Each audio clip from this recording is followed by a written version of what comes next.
मन क्या है? महाभारत के युद्ध में जब अर्जुन ने भगवान श्री कृष्ण से पूछा, मन की शरारत क्या है केशव, तब श्री कृष्ण जी ने उत्तर दिया कि मन प्राणी का वह अदृश्य अंग है जो दिखाई नहीं देता, परंतु वही सबसे शक्तिशाली हिस्सा है। पर याद रखो, इसका आत्मा से कोई संबंध नहीं है। आत्मा अगर रथ में बैठा हुआ रथ का स्वामी है, तो मन शरीर रूपी रथ का सारथी है।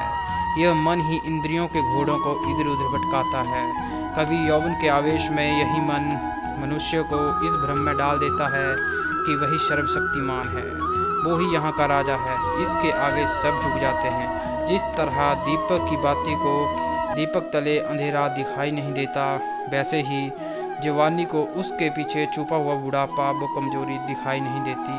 परंतु जब वो यौवन रूपी घी दीपक में समाप्त होता है, वह दीपक के तले अंधेरा दिखाई देने लगता है, तब मनुष्य कहने लगता है कि मैं बीमार हूँ। ये बीमारी का ढोंग भी मन ही करता है।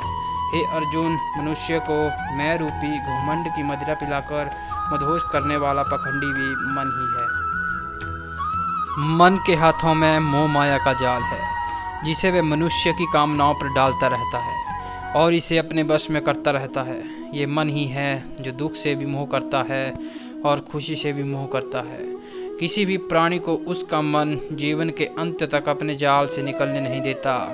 रस्सी में बांधकर उसे तरह तरह के कर्तव्य करवाता है।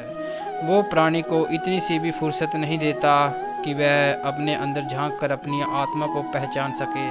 तो पार्थ, यह हर प्राणी के लिए आवश्यक है कि वह अपने मन को काबू में करके अपने मन के अंदर झांक कर आत्मा को देखे और आत्मा के अंदर जिस परमात्मा का प्रकाश है, उस परमात्मा का साक्षात्कार करे। तो दोस्तों, मन को अपने वश में रखना है, ना कि मन के वश में खुद को।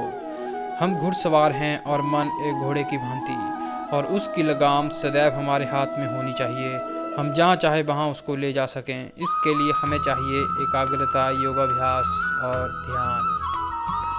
हमारे मन में दो तरह की ऊर्जा होती है, नकारात्मक और सकारात्मक। जिस तरह का हमारा आहार, व्यवहार और विचार होगा, वही ऊर्जा हमारे मन में बढ़ेगी। इसके लिए हमें चाहिए सकारात्मक सोच, अच्छा आहार व विचार, ताकि हमारे मन में सकारात्मकता बढ़ी रहे। साथ ही हमारी एकाग्रता, योगाभ्यास और ध्यान का निरंतर प्रयास मन को अपने काबू में करने का सबसे अच्छा तरीका है।